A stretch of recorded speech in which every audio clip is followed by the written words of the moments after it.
So Yvonne and Rachel, thank you for being with us. You do the lion's share of verification of a lot of the video that comes your way. Before it goes on the air, it goes to you first. So I'm wondering if we could talk about the hospital and how you have been able to verify some of what you've seen, including this footage that of something on fire that people initially said was a hospital.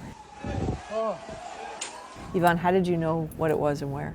Well, thanks to certain tools that are open source that everybody can use, we can determine whether something happened in a specific place and in a specific time.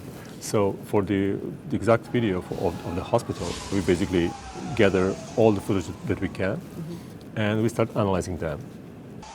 Every point in the world is specific due to all the buildings or features that around them are.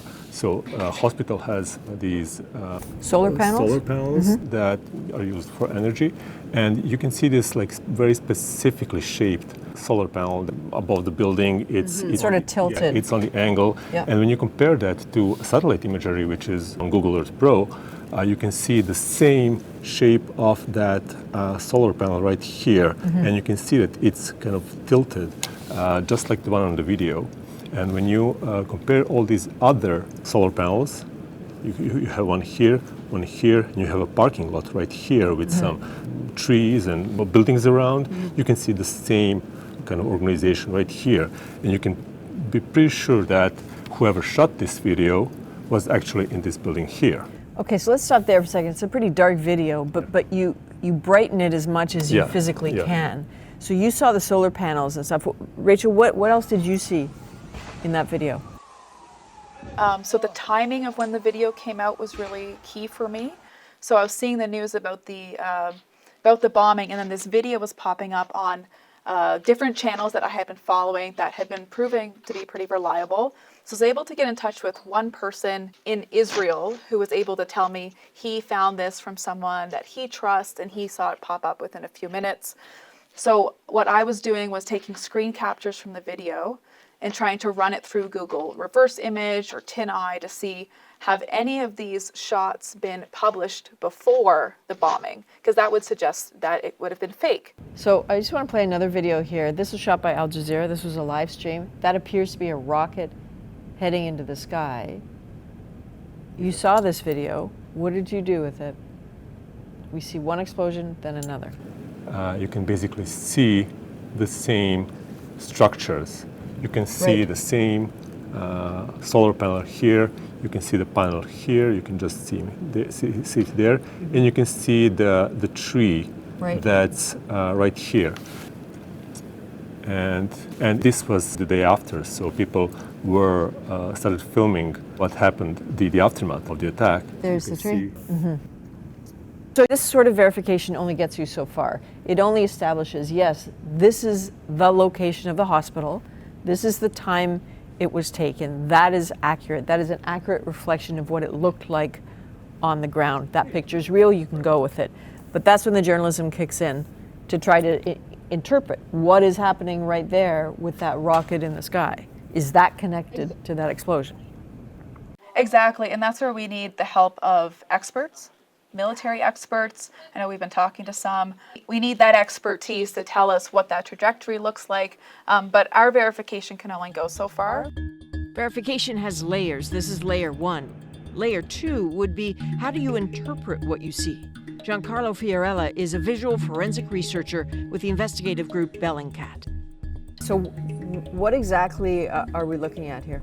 So that is a montage from a video that was shared from the parking lot of the hospital the morning after the explosion. What we're able to see there is a crater from the munition that caused these fatalities and injuries at the hospital. You say a crater. Were you able to determine if it was the only crater? We haven't seen any other craters in any of the other videos that we've been able to find from this incident. And the damage that we see at the site is consistent with this being the only crater, the only explosion that took place here. In terms of information analysis, what does the size of that crater, the nature of that crater suggest to you about the munition that created it?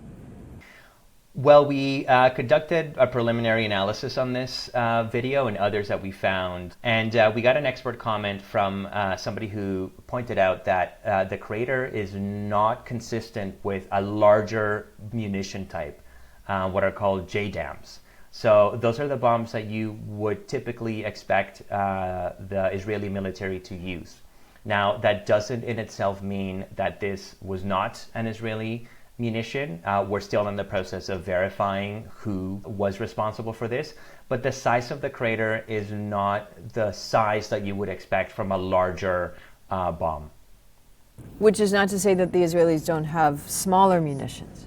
Exactly. We're trying to determine, not just using an analysis of the crater, but also other hints that we could pick up from open sources on the internet to try to determine conclusively what type of munition this was, and doing that could help to determine who was responsible for this. What we see there also is the damage that that area received. In that video, there's a tree, and you can see a branch of it in the screenshot there. And just a few frames after the screenshot, you'll see that the tree has shrapnel marks on it. So this tree is located some distance away from the crater. And based on the relationship between where the tree is located and the crater, we can draw a cone of shrapnel that this munition essentially sprayed when it exploded. So there's obviously a lot more work to be done. What do you need as investigators to get your hands on or to see to make a determination in terms of who fired this and what it was that was fired? So we've spent the whole day looking at every single video that we've been able to find from this incident. And we're looking specifically for anything that could be a munition remnant. That is a piece of this explosive device, this bomb, this rocket, that would have remained at the site after the explosion. And so we're looking for them because if we can determine that an image contains a munition remnant, we may be able to determine precisely what type of missile or bomb that came from, and that would help us to point the direction one way or the other as to who would have been the owner of that missile or that bomb. For people who are watching at home, who are often curious and questioning about the validity of veracity of what it is they see, do you have any tips for them? I would suggest that people really sort of slow down their consumption and take the time to ask critical questions. Who's sharing this video? Is this person a reliable source of information? What makes me think that? Do they work with a particular organization or not? So just slow down your social media consumption and ask critical questions about what it is that you're looking at.